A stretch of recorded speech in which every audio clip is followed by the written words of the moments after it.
Persilakan dulu Bapak Ibu. Shalom.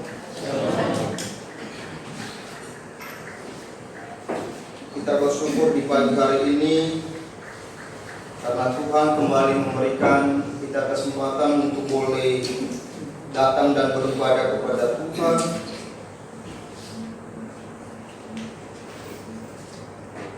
Dan secara khusus pada saat ini kita sama-sama merenungkan firman Tuhan yang terambil dalam Matius pasal 5 ayat 13 sampai 16.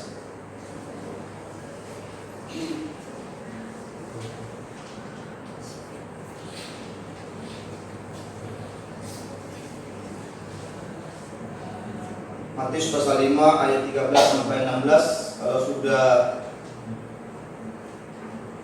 Bapak Ibu temukan, mari kita baca secara beranggapan. Saya memulai dari ayat 13 dan Bapak Ibu ayat 14 hingga bergantian sampai ayat yang ke-16.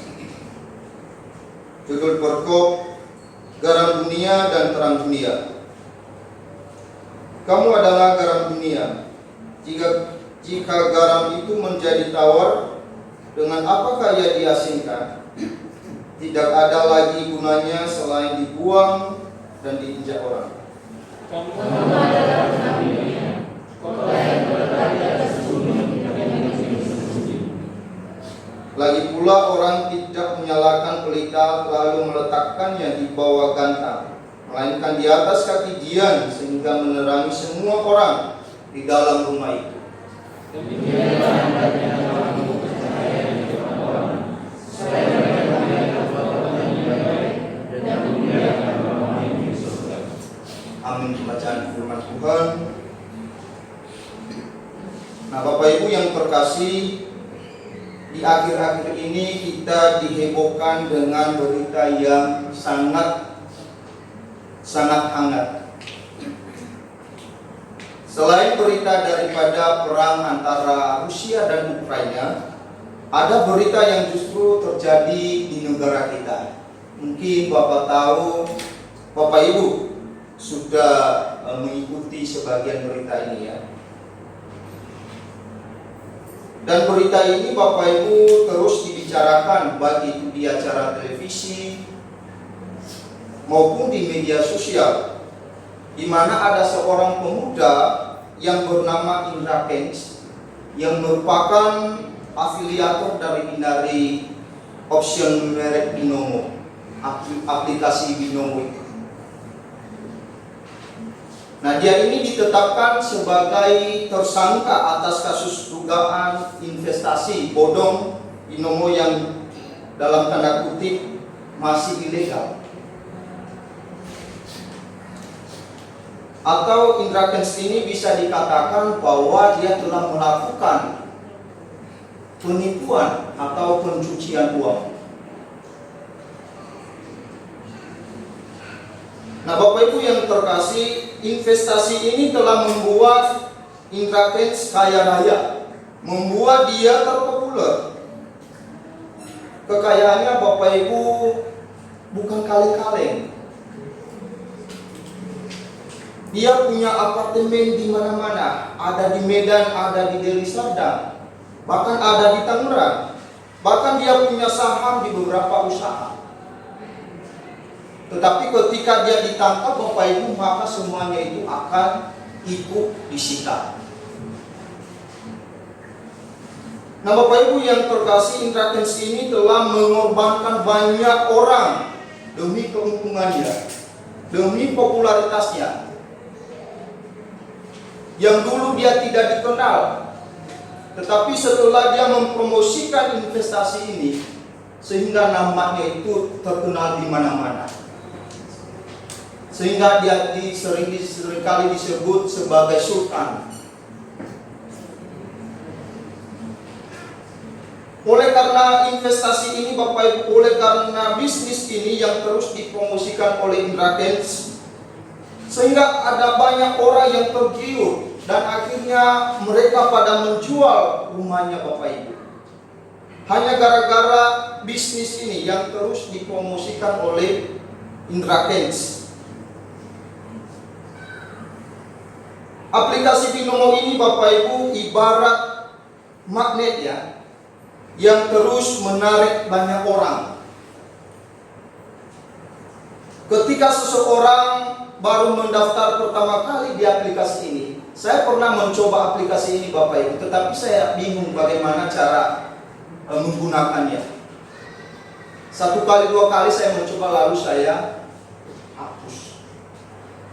Nah, ketika seseorang baru mendaftar pertama kali di aplikasi ini Bapak Ibu diberikan koin gratis. Mungkin Bapak Ibu pernah mencoba ya.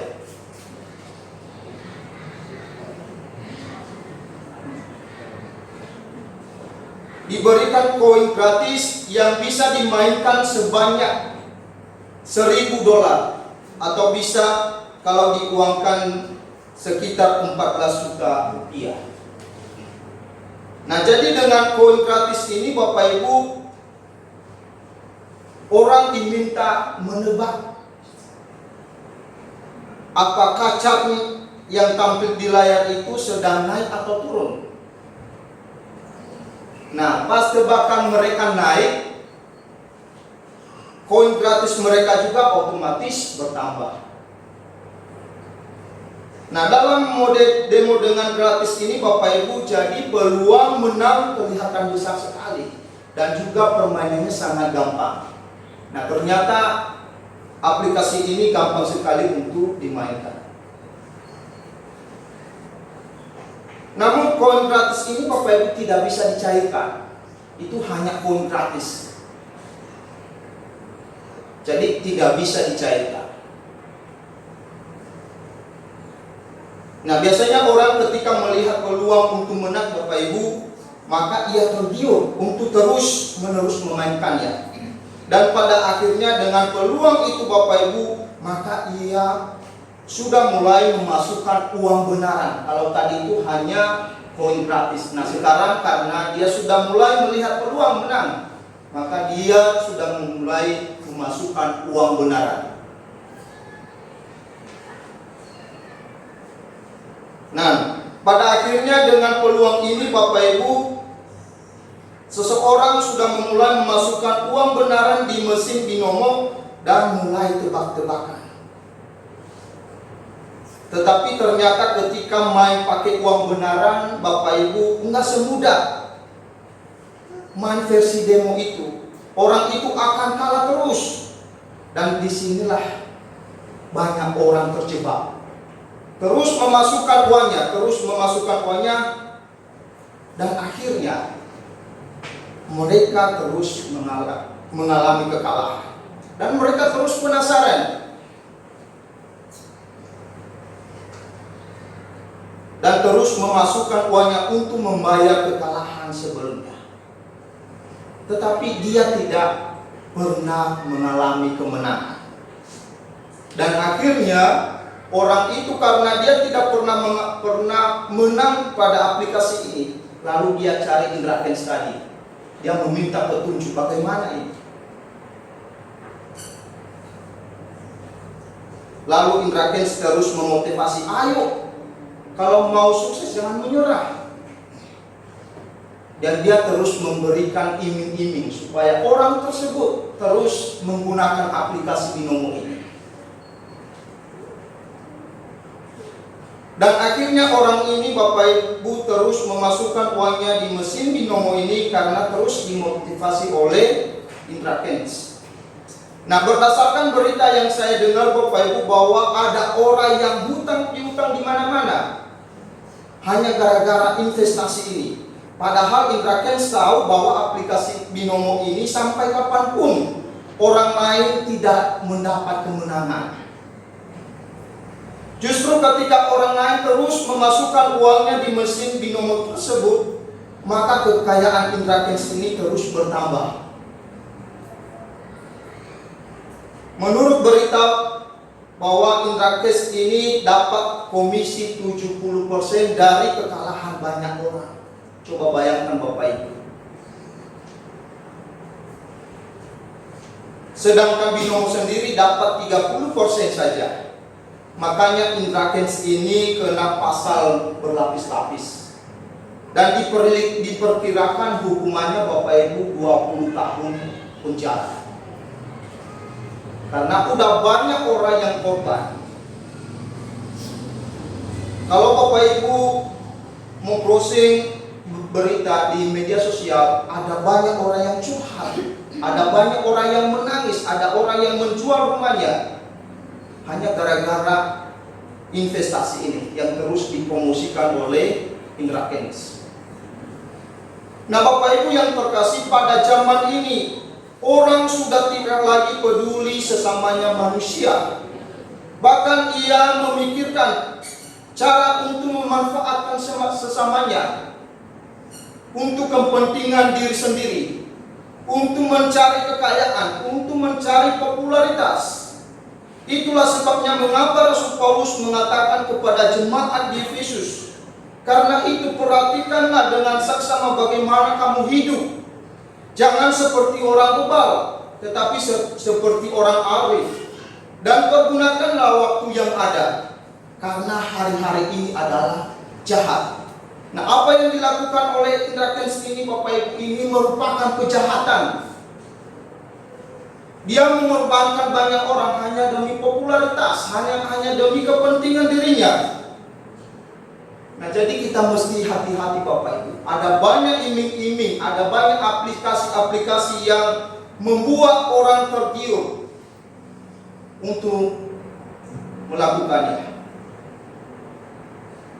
Ada banyak aplikasi-aplikasi penipuan yang akhirnya menjerat banyak orang. Bapak Ibu yang terkasih, Alkitab telah menyatakan sebuah fakta kepada kita bahwa semenjak manusia jatuh di dalam dosa, maka kualitas kehidupan manusia itu terus-menerus turun. Semakin hari manusia semakin memburuk keadaannya. Potensi manusia di dalam melakukan dosa sangat besar Bapak Ibu. Sehingga kita dapat melihat bagaimana dosa itu terus bertumbuh, terus berkembang. Dosa terus memperbudak manusia. Dosa terus membutakan manusia sehingga manusia tidak bisa lagi mencari kebenaran. Manusia membangun sebuah kebenaran berdasarkan rasio, bukan berdasarkan firman Tuhan. Apa yang dia anggap itu benar menurut dia, tetapi dia tidak kembali pada kebenaran firman Tuhan. Ini yang terjadi pada zaman ini Bapak Ibu. Jadi kebenaran itu relatif, tergantung dia. Tergantung dia pandang itu benar atau tidak. Bapak Ibu yang terkasih, orang Kristen seharusnya memikirkan bagaimana ia harus berperan di tengah-tengah dunia ini untuk membawa dunia ini mengenal dan mengerti kebenaran. Tetapi faktanya Bapak Ibu, justru orang Kristen itu sendiri yang tinggal bersama-sama dengan dunia dan melakukan kejahatan seperti yang dilakukan oleh dunia. Akhirnya Bapak Ibu, orang Kristen bukan justru memberi warna yang berbeda, melainkan serupa dengan dunia. Rasul Paulus pernah mengingatkan orang Kristen yang ada di Roma, janganlah kamu menjadi serupa dengan dunia, tetapi berubahlah oleh pemharuan budimu, sehingga kamu dapat membedakan manakah kehendak Allah, apa yang baik, yang berkenan kepada Allah, dan yang sempurna. Orang Kristen pada saat ini tidak jauh beda dengan dunia, hampir serupa dengan dunia. Pikiran orang Kristen dengan pikiran dunia hampir sama.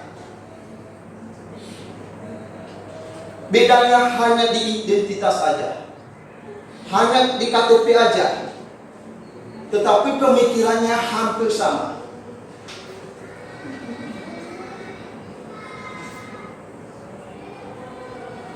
Nah Bapak Ibu yang terkasih, dunia tidak mempunyai pengharapan yang pasti.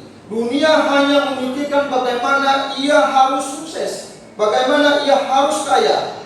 bagaimana popularitasnya naik, bagaimana namanya terkenal di mana-mana, dan bagaimana ia menikmati hidup dengan puas. Tetapi Kristen tidak demikian, Bapak Ibu. Orang Kristen punya pengharapan yang pasti. Kenikmatan orang Kristen itu ada di dalam Tuhan.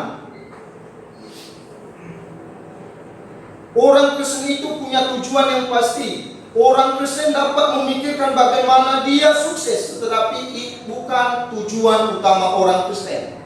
Itu bukan tujuan utama orang Kristen. Nah, sekali lagi saya katakan, Bapak Ibu, orang Kristen bisa memikirkan bagaimana dia sukses, tetapi hal itu bukan merupakan tujuan utama bagi orang Kristen, melainkan menyenangkan hati Tuhan. Amin.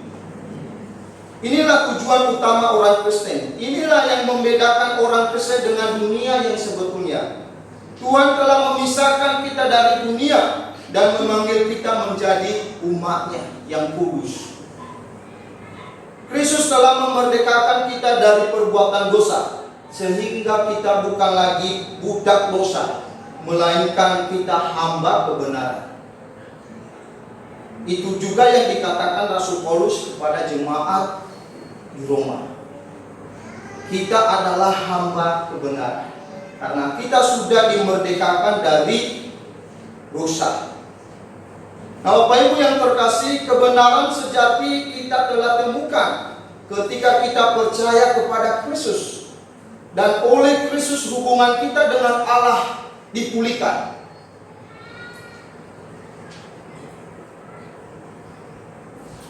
Sehingga kita boleh layak di hadapan Allah. Kalau Bapak Ibu boleh datang di rumah Tuhan pada pagi hari ini, itu karena Kristus telah mengerjakannya di atas kayu salib.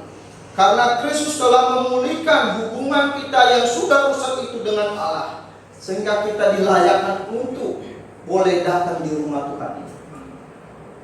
Kalau saya ada di depan ini, Bapak Ibu, menyampaikan firman Tuhan, itu semua karena Kristus telah melayakkan saya untuk boleh saya menyampaikan firman Tuhan. Saya tidak jauh dengan Bapak Ibu, kita sama-sama semua adalah orang berdosa, orang yang hina di hadapan Tuhan. Tetapi oleh karena kemurahan daripada Tuhan, sehingga Dia melayakkan kita melalui pengorbanan Kristus di atas kayu salib. Sehingga kita boleh menjadi alat kemuliaan Allah, Bapak Ibu. Dan melalui kita Tuhan dimuliakan. Melalui kita Tuhan ditinggikan. Inilah yang menjadi tema kita pada hari ini, Bapak Ibu. Dimuliakan, Tuhan dimuliakan melalui gerejanya. Gerejanya itu siapa? Kita.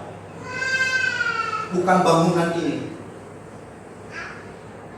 Ada istilah gereja yang kelihatan dan gereja yang tidak kelihatan. Jadi masing-masing kita adalah gerejanya Tuhan.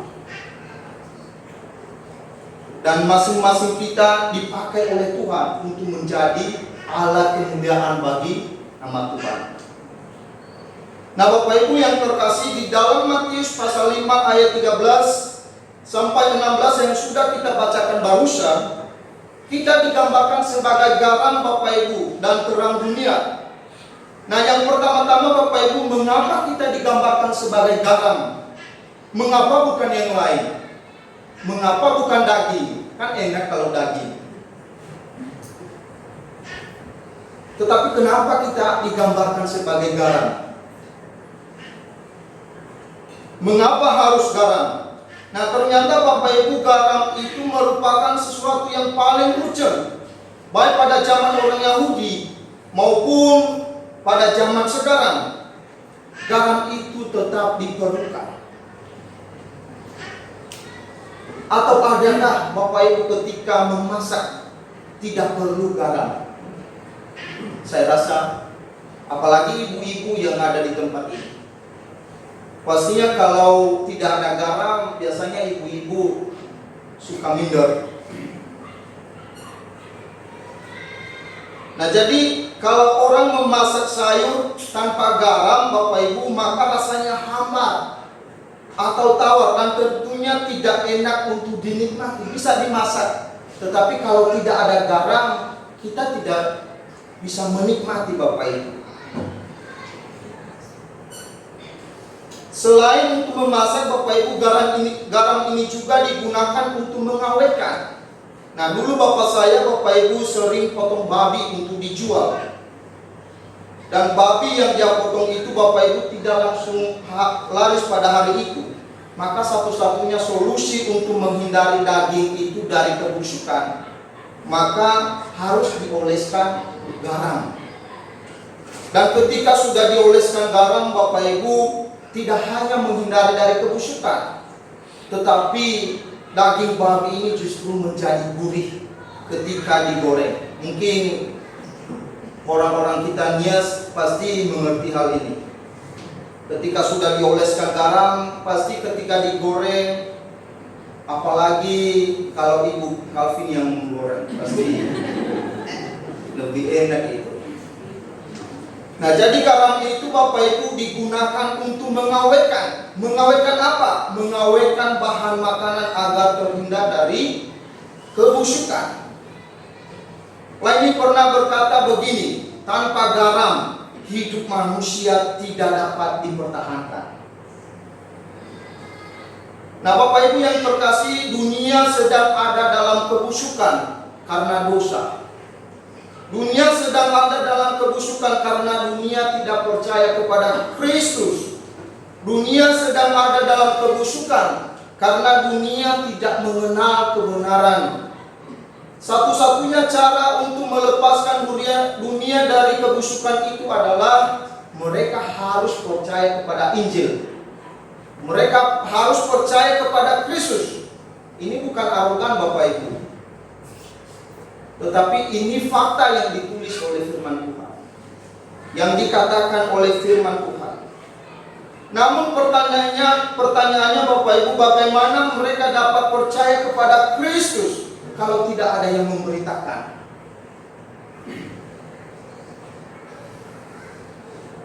Ini juga yang dikatakan Rasul Paulus kepada jemaat yang di Roma. Bagaimana orang lain dapat percaya kepada Kristus kalau tidak ada yang memberitakan? Inilah yang menjadi permasalahannya bagi kita sebagai orang percaya. Orang Kristen seringkali memiliki pola pikir begini, Bapak Ibu. Kalau saya menyampaikan Injil kepada orang lain, tentunya saya dianggap sok-sok suci. Saya dianggap sok-sok kudus. Saya dianggap sebagai orang yang tidak berdosa. Saya dianggap sebagai yang arogan. Dan pemikiran ini, Bapak Ibu, terus menerus dan akhirnya tidak pernah memberitakan Injil. Karena mempunyai pola pikir yang salah. Karena mempunyai paradigma yang salah. Atau ada yang lain juga yang berpikiran begini, pemberitaan Injil itu kan tugasnya pendeta, tugasnya penginjil. Tugas saya adalah mendengar khotbah. Padahal ketika berdoa, Bapak Ibu, Tuhan mampukanlah saya menghasilkan, menuai banyak jiwa. Tuhan mampukanlah saya mengaplikasikan kebenaran-Mu ini, agar saya dapat menjangkau banyak jiwa. Tetapi tidak pernah melakukan. Doanya sih bagus sekali. Tuhan mampukanlah saya untuk mengaplikasikan kebenaran ini. Tuhan mampukanlah saya untuk menuai banyak jiwa. Tetapi di tengah-tengah keluarga saja tidak pernah memberitakan Injil. Di tengah-tengah keluarga aja tutup mulut, malu untuk memberitakan Injil.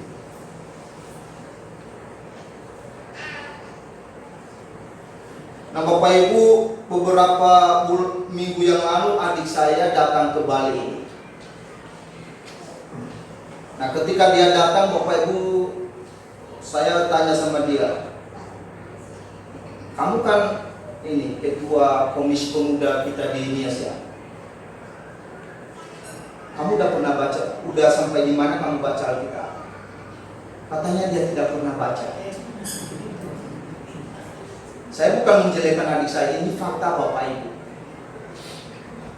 Makanya saya justru senang ketika dia datang di balik ini.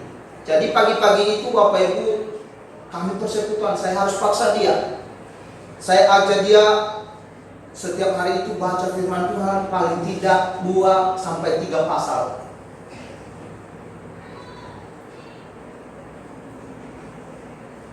Dan saya lihat dia udah mulai ada perubahan. Nah, jadi kita harus memulai dalam keluarga kita Bapak Ibu. Kalau kita tidak memulai dari keluarga kita, bagaimana kita bisa keluar memberitakan Injil? Bagaimana kita mau memberitakan kepada orang lain kalau sementara kita tidak pernah beritakan kepada keluarga kita?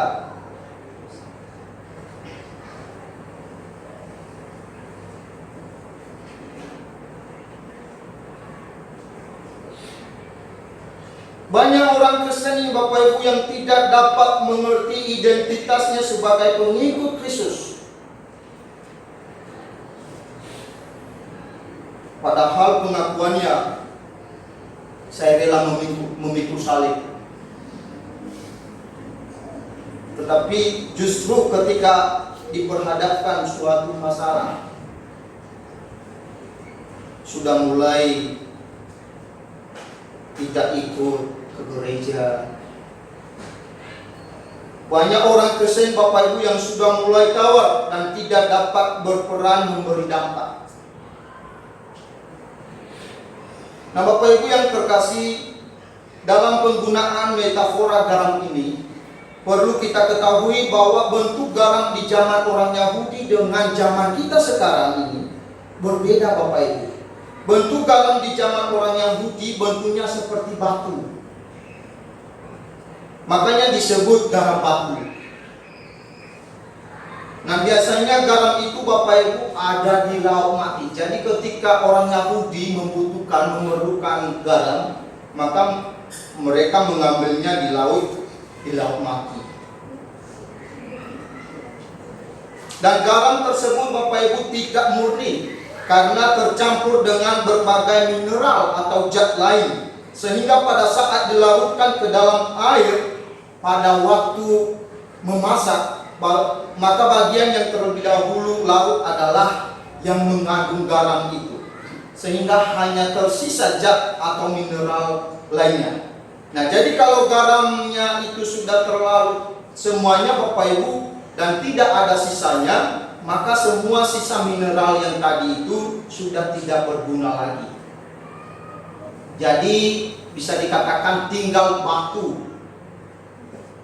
Nah, otomatis batu itu Bapak Ibu tidak ada gunanya lagi selain dibuang dan diinjak-injak orang. Itulah yang dikatakan oleh firman Tuhan, jika garam itu menjadi tawar, dengan apakah dia diasingkan? Tidak ada lagi gunanya selain dibuang dan diinjak orang.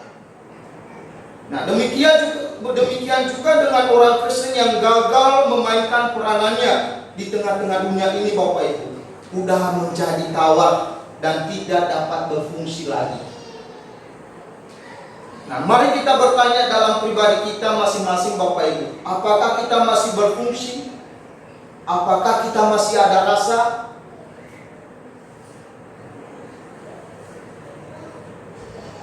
Apakah memang kita sudah benar-benar tawar dan tidak mempedulikan kebusukan yang ada di sekeliling kita? Saya dan Bapak Ibu sama-sama kita merenungkan hal ini, mengoreksi diri kita.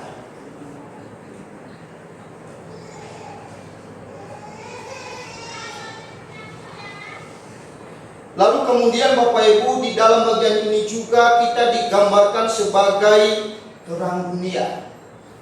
Tadi yang pertama digambarkan sebagai garam. Nah sekarang digambarkan sebagai terang dunia. Nah perlu kita ketahui Bapak Ibu bahwa kita bukan terang. tetapi kita yang memantulkan terang. Terang yang sesungguhnya adalah Kristus. Di dalam Yohanes pasal 8 ayat 12, Yesus berkata kepada orang banyak, "Akulah terang dunia, barang siapa mengikut aku, ia tidak akan berjalan dalam kegelapan, melainkan ia mempunyai terang hidup." Nah, pada saat kita percaya kepada Yesus dan menerima Dia sebagai Tuhan dan Juru Selamat, maka disitulah kita menerima terang. Ketika kita menerima Kristus sebagai Tuhan dan Juru Selamat, maka di situ kita dipisahkan dari kegelapan menuju terang. Tentunya semua orang, Bapak Ibu, merindukan terang. Tentunya kita pernah tinggal di dalam satu ruangan yang gelap. Dan saya percaya bahwa ketika Bapak Ibu tinggal di dalam ruangan yang gelap, pasti Bapak Ibu tidak akan bertahan.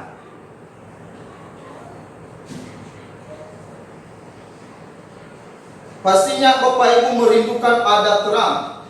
Nah, saya sudah 2 kali ikut nyepi di balik ini, Bapak Ibu, dan saya tahu bagaimana rasanya kalau semua lampunya itu padam. Saya tidak dapat melakukan apa-apa. Apalagi internetnya dinonaktifkan. Rasanya tidak nyaman. Saya pengennya cepat-cepat malam itu berakhir dan sebagainya. Nah, demikian juga dengan mereka yang tinggal di dalam kegelapan, Bapak Ibu. Karena dosa telah memutarkan mata rohani mereka untuk mereka menemukan kebenaran. Dosa telah membuat mereka meraba-raba ke sana kemari. Untuk apa? Untuk mencari jalan keselamatan, untuk menemukan jalan menuju surga, untuk mencari kebenaran. Tetapi mereka tidak dapat temukan karena mereka ada dalam kegelapan. Dan akhirnya mereka tinggal dalam keraguan-raguan, tinggal dalam spekulasi. Mudah-mudahan saya menemukan jalan keselamatan. Mudah-mudahan saya masuk surga.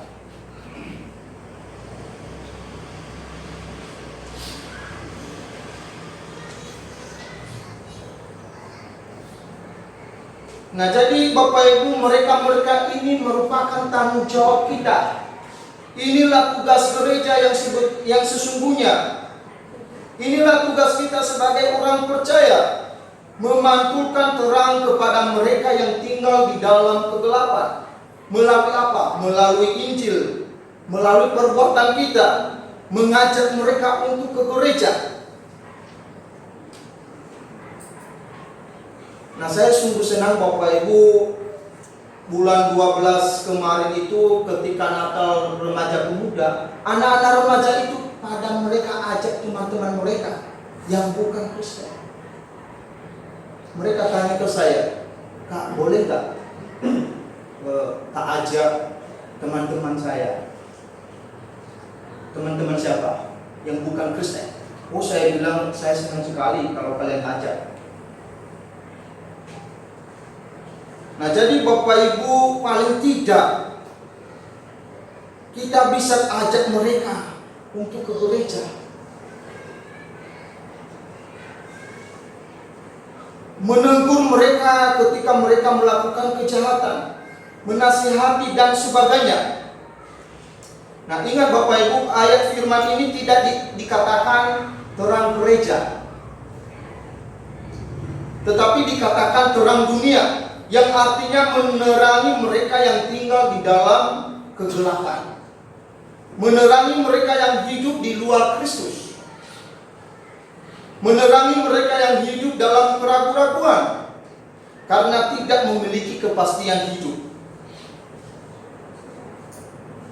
Bila kita seorang karyawan di salah satu perusahaan, Bapak Ibu, hendaknya kita bekerja dengan jujur, disiplin, dan sebagainya. Biarlah melalui kejujuran dan kedisiplinan kita, orang lain melihat terang Kristus yang ada di dalam diri kita, dan mereka tertarik untuk datang kepada Kristus.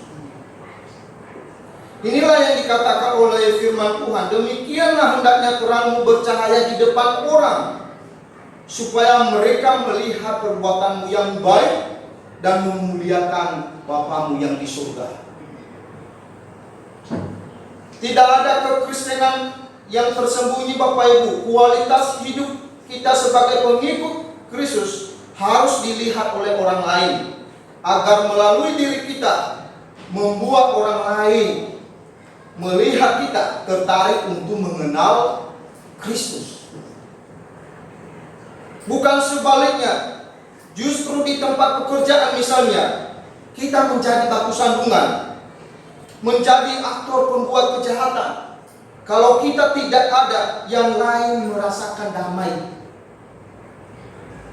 Tetapi kalau kita tidak ada, justru menjadi penyakit bagi orang lain. Nah, ini yang menjadi permasalahan dalam kehidupan kita sebagai orang Kristen. Kita bukan justru membawa damai, tetapi justru kita membawa kekacauan. Seorang misionaris yang bernama Stanley Jones pernah mengajukan satu pertanyaan kepada Mahatma Gandhi yang merupakan tokoh yang memperjuangkan kemerdekaan India dengan damai. Nah, Mahatma Gandhi ini sering mengutip khotbah Yesus di bukit yang terdapat dalam Matius pasal 6 ayat sampai 7 ini. Misionaris ini bertanya kepada Mahatma Gandhi ini begini, Anda kan sering mengutip kata-kata Yesus. Ketika Anda berpidato atau menyampaikan sesuatu kepada banyak orang, Anda selalu mengutip perkataan Yesus. Lantas mengapa Anda bersikeras menolak Yesus dan tidak menerimanya? Lalu Mahatma Gandhi ini menjawab, saya tidak pernah menolak Kristus. Saya tidak pernah menolak Kristus Anda. Saya suka Kristus Anda. Tapi yang saya tidak suka itu adalah orang Kristen Anda. Kalau orang Kristen Anda benar-benar hidup menurut ajaran Kristus yang seperti yang ditemukan di dalam Alkitab, maka seluruh kota India ini akan menjadi Kristen.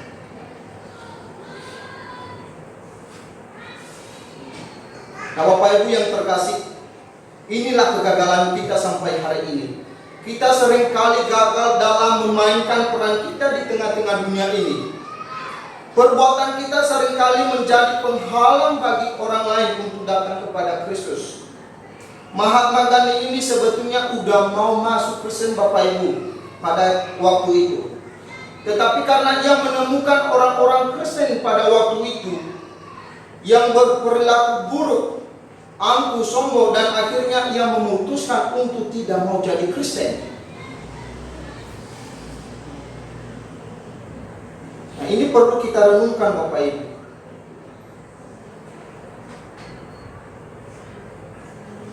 Apalagi kita di tempat pekerjaan, kita seringkali disoroti oleh orang lain. Apapun yang kita lakukan, pasti kita disoroti. Jadi ini perlu kita perhatikan. Nah, Bapak Ibu yang terkasih, ketika kita digambarkan sebagai terang dunia, maka seharusnya hidup kita harus berbeda secara menyolok dengan hidup orang dunia. Memang bukan berbeda dalam segala hal, tetapi hanya dalam hal yang merupakan dosa. Kalau orang lain korupsi, ya jangan ikut-ikutan.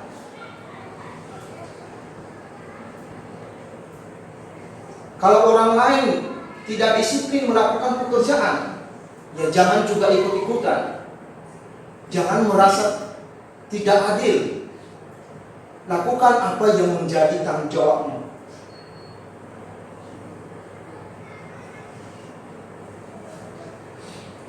Kalau orang lain tidak disiplin waktu dalam pekerjaan, Jangan lakukan hal itu. Engkau sudah tahu bahwa itu tidak benar, lalu kenapa kamu lakukan? Nah, jadi Bapak Ibu, ketika kita melakukan semuanya itu, kita menjadi sorotan bagi orang lain. Tetapi kalau justru sebaliknya, ketika orang lain korupsi, justru kita memberi mereka nasihat, justru kita menegur. Ketika orang lain tidak disiplin waktu di dalam pekerjaan, hendaknya kita memberikan masukan. Jangan justru ikut-ikutan. Jadi sehingga kita menjadi sorotan bagi orang lain dalam hal-hal kebaikan.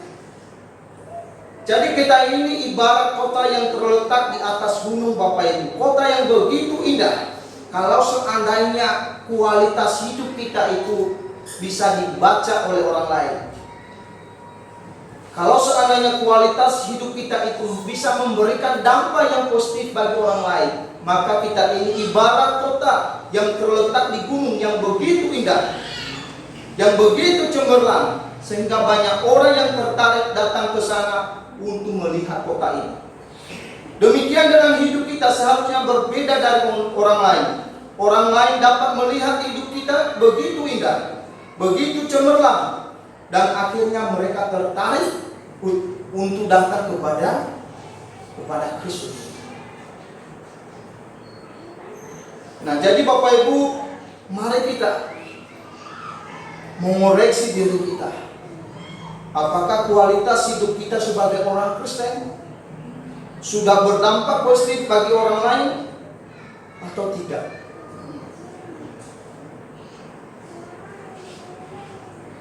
Nah, jadi kesimpulan dari khotbah saya ini, Bapak Ibu, saya mengajak Bapak Ibu untuk menjadi garam dan terang dimanapun kita berada.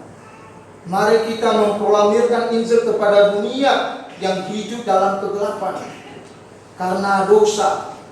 Hanya melalui Injillah mereka dapat pencerahan dan hikmat, lalu mereka datang kepada Kristus dan percaya kepadanya. Mari kita menunjukkan kualitas hidup kita melalui perbuatan kita, melalui karakter kita, sikap kita, sehingga melalui itu semua nama Tuhan senantiasa dipermuliakan. Amin. Mari kita berdoa.